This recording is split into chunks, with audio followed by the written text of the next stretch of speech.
নমস্কার, stop loss ট্রেডিংয়ে আপনাদের সবাইকে স্বাগত।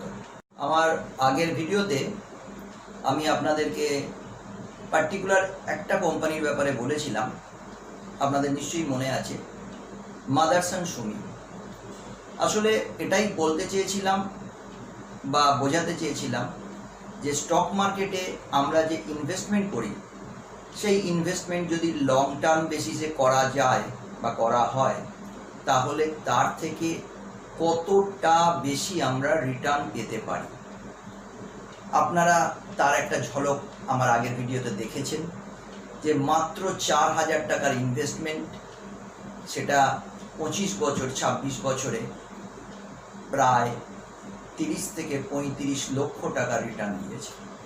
It's a huge amount. আজকে আমি আরেকটা অন্য একটা স্ট্র্যাটেজি আপনাদেরকে বলবো, এভাবেও আপনারা ইনভেস্ট করতে পারেন। এবং আমার আজকের বিষয় PSU stocks, public sector undertaking company. PSU full form হচ্ছে পাবলিক সেক্টর আন্ডারটেকিং। ভেবে দেখবেন, আমরা সবাই অনেকেই সরকারি চাকরির ব্যাপারে ভীষণ উৎসাহী থাকি।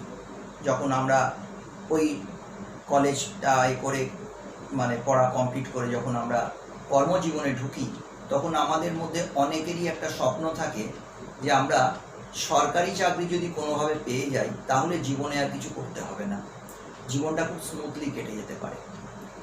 তো এই সরকারি চাকরিদের মধ্যে মূলত দুটো ভাগ আছে, একটা কেন্দ্রীয় সরকারি চাকরি আর একটা হচ্ছে রাজ্য সরকারের চাকরি। রাজ্য এবং কেন্দ্রের মধ্যে অবশ্যই জানেন যে কেন্দ্রীয় সরকারের যে সমস্ত সংস্থাগুলো আছে সেখানে যদি ভাগ্যগুণে কেউ যদি কোনো চাকরি পেয়ে গিয়ে থাকে তো কোনো কথাই হয় না। তো এই যে কোম্পানিতে আমরা ভাবি যে যদি চাকরি পেয়ে যাই এবং আমাদের জীবন আর সিকিউর হয়ে যাবে, তো আমরা এরকম কেন ভাবি না যে এই কোম্পানির শেয়ার যদি আমরা কিনে রাখি তাহলেও আমাদের ইনভেস্টমেন্টটা অনেক সিকিউর থাকতে পারে, তাই নয় কি?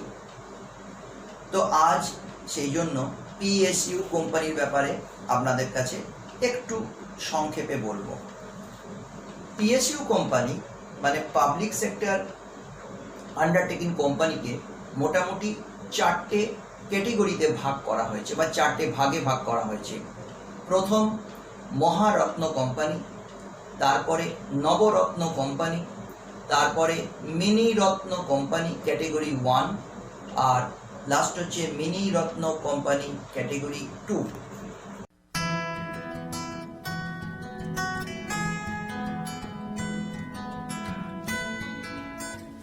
মহারত্ন কোম্পানি অ্যাট প্রেজেন্ট আছে প্রায় 10টা, তারপরে আছে নবরত্ন কোম্পানি প্রায় 14টার মতো, তারপরে আছে mini Ratna company category 1 and mini Ratna company category 2।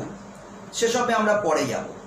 আজকে আলোচনা করব মহারত্ন কোম্পানিগুলোকে নিয়ে। ধরা যাক কারা অ্যাট প্রেজেন্ট মহারত্ন কোম্পানিতে আছে, তাদের নাম কি এবং আমরা কিভাবে সেখানে ইনভেস্ট করতে পারি, এটাই আজকের আমাদের আলোচ্য বিষয়। মহারত্ন কোম্পানি একটা নিয়ম আছে, মহারত্ন কোম্পানি যে কেউ হতে পারে না। As per government rules and regulation, কিভাবে মহারত্ন কোম্পানি হতে পারে একটা কোম্পানি, সেটাকে অবশ্যই আগে পাবলিক সেক্টর ইউনিট হতে হবে, মানে সেখানে সরকারের অংশীদারি প্রাধান্য থাকবে, মানে মোর দ্যান 51% বা তার চাইতেও বেশি সরকারের অংশীদারি থাকবে।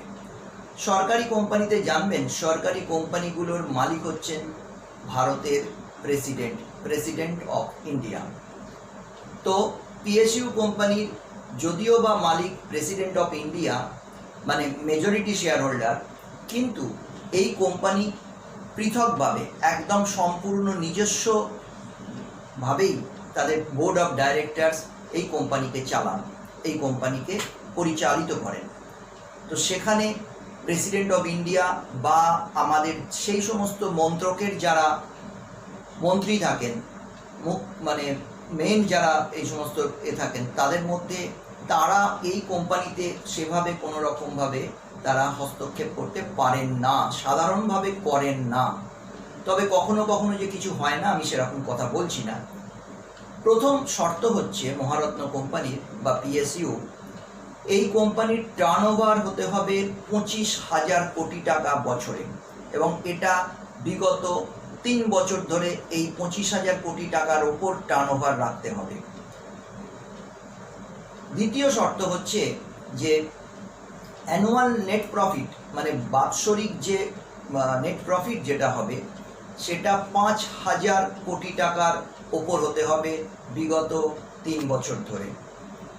আর একটা নিয়ম হচ্ছে যে এই কোম্পানি, এই পিএসইউ কোম্পানির নেট ওর্থ হতে হবে 15,000 কোটি টাকা বছরে, এটাও বিগত 3 বছর ধরে।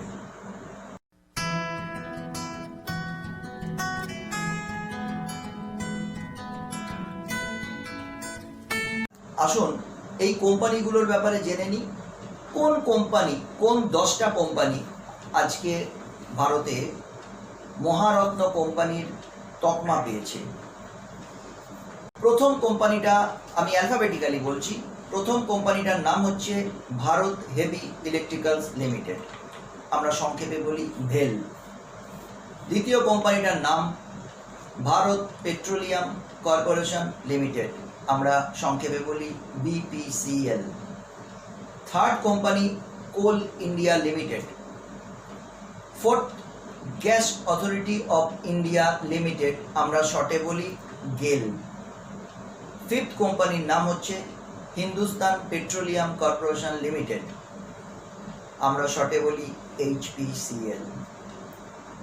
সিক্সথ কোম্পানির নাম হচ্ছে ইন্ডিয়ান অয়েল কর্পোরেশন লিমিটেড, আমরা ইন শর্ট বলি আইওসি। সেভেন্থ যে কোম্পানিটা, তার নাম National Thermal Power Corporation Limited, আমরা ইন শর্ট বলি এনটিপিসি। এইথ কোম্পানিটার নাম Oil and Natural Gas Corporation Limited, আমরা ইন শর্ট বলি ওএনজিসি।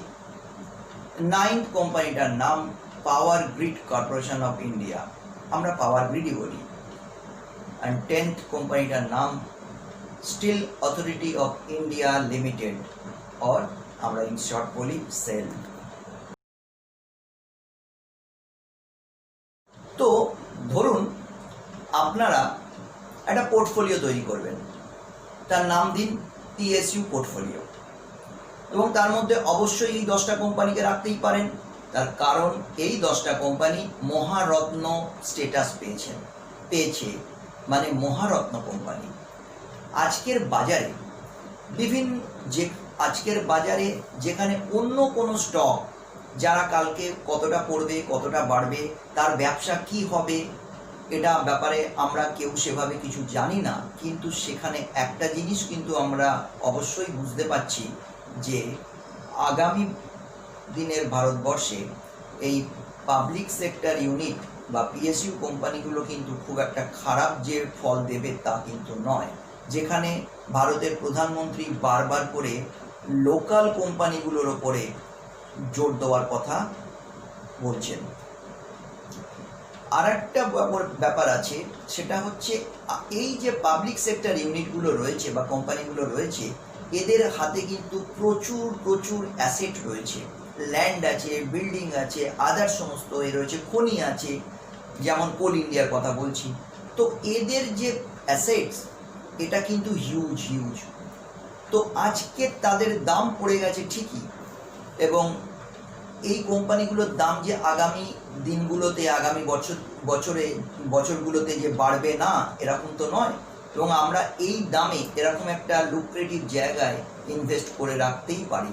এবং যদি আমরা একটু লং টার্ম, আজকে ধরে নিন সে ফর অ্যান এক্সাম্পল, আমরা 10 বছর, 15 বছর, 20 বছরের জন্য, যাদের বয়স খুব কম রয়েছে এখন, 25-30 বছর, 35 বছরের মধ্যে যাদের বয়স, তারা যদি একটা পিএসইউ পোর্টফোলিও তৈরি করে রেখে দেন, আমার মনে হয় যে তারা কিন্তু খুব ভালো একটা রিটার্ন পেতে পারেন। আর একটা বড় রিটার্ন তারা পাবেনই, সেটা হচ্ছে ডিভিডেন্ড। এই কোম্পানিগুলো কিন্তু খুব খুব ভালো ডিভিডেন্ড দেয়। তার কারণ কি? তার কারণ যেহেতু কোম্পানিটার মালিক মানে মেজরিটি শেয়ার হোল্ডার হচ্ছে ভারত সরকার বা আমাদের ইন্ডিয়া গভর্নমেন্ট, সেই জন্য ভারতের গভর্নমেন্ট যে টাকা খরচা করে সেই টাকার একটা ভাগ, একটা অংশ এই ডিভিডেন্ডের থেকে সরকার রিসিভ করে থাকে বা নিয়ে থাকে।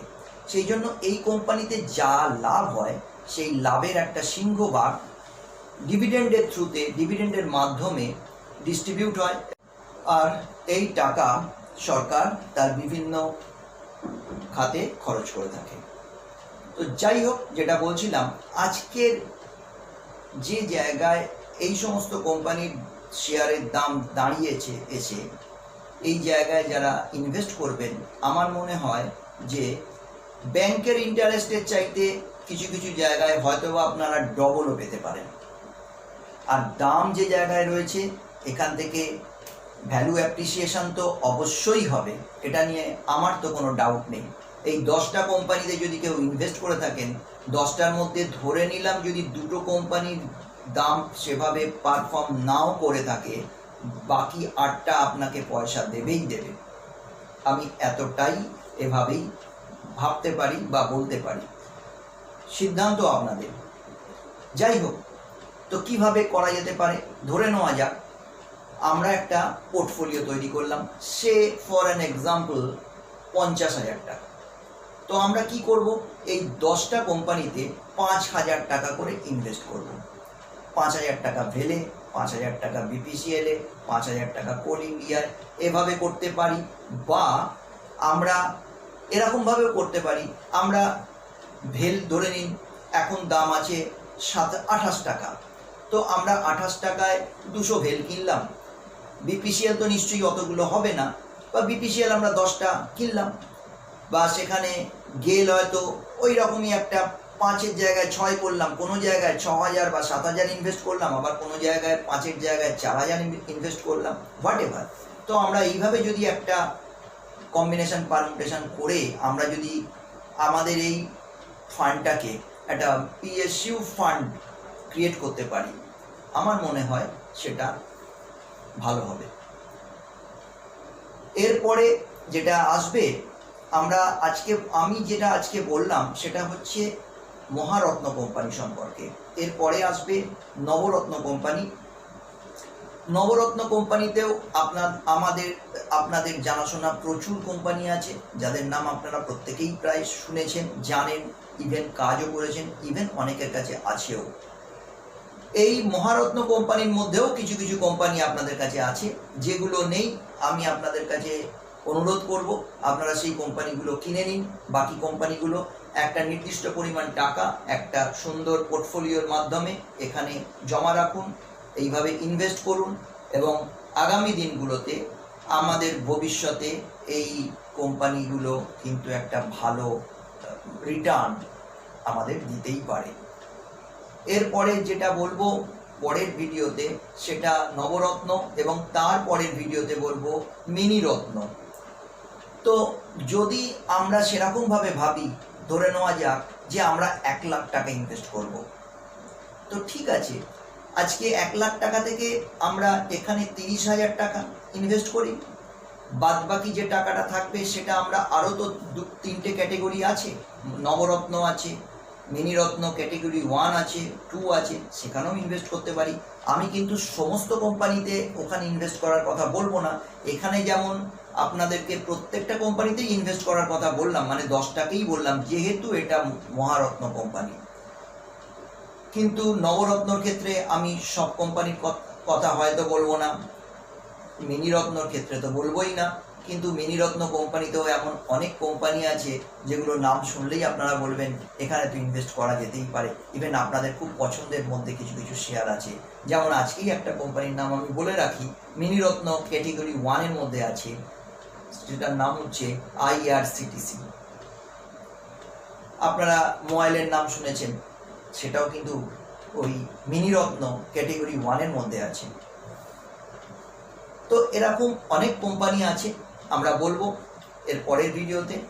আর আজকে ছোটোর ওপরে এটাই বললাম, করার আগে আপনাদের একবার এই 10টা কোম্পানির 52 হাই লো আর গত শুক্রবার মানে 29শে মে 2020 কি দাম ছিল সেইটা একটুখানি বলে দিই, এবং আমরা একটা স্লাইড দেখাবো, সেখানে আপনারা সেটা দেখতেও পারবেন। আমি মুখে বলে দিচ্ছি, স্লাইড দেখে নিন, দেখে নেবেন, আপনারা মিলিয়ে নেবেন। যদি মনে হয়ে থাকে, আমার যদি এই ভিডিও ভালো লাগে, তাহলে নিশ্চয়ই ইনভেস্ট করবেন। ভেল 52 হাই 75 টাকা 50 পয়সা, 52 লো 18 টাকা 40 পয়সা। গত শুক্রবার এটার দাম ছিল 27 টাকা 85 পয়সা। বিপিসিএল 52 হাই 549 টাকা, 52 লো 252 টাকা, আর গত শুক্রবার দাম ছিল 340 টাকা 35 পয়সা। কোল ইন্ডিয়া 52 হাই 271 টাকা 45, 52 লো 119 টাকা 20, আর গত শুক্রবার দাম ছিল 140 টাকা 5 পয়সা 65 পয়সা সরি। গেল 52 week high 182.70, 52 week low 65, last Friday closing price 91.40। IOC 170.75 high, low 71.15, last Friday closing price 83.50. HPCL 52 week high 333.50, low 150 only, last Friday closing price 192.50. NTPC 52 week high 145.85, 52 week low 73.20, last Friday closing price 96.60. ONGC 52 week high 174.65, 52 week low only 50, and closing price last Friday 82.90. Power Grid 52 week high 216.25, 52 week low 112.15, last Friday closing price 157.35, and last sale Steel Authority 52 week high 53.10, 52 week low 20.15, and last Friday closing price 29.95. আমার এই video যদি আপনাদের পছন্দ হয়ে থাকে, যদি ভালো লেগে থাকে, তাহলে অবশ্যই একটা লাইক দেবেন। আপনাদের মতামত আপনারা জানাতেই পারেন কমেন্ট বক্সে কোনো আপনাদের কমেন্ট করে। আর যদি আপনারা আমাদের এই যে চ্যানেল স্টপ লস ট্রেডিং যদি এখনো পর্যন্ত সাবস্ক্রাইব না করে থাকেন, অবশ্যই আপনাদের কাছে অনুরোধ রইল সাবস্ক্রাইব করে নেবেন। নমস্কার।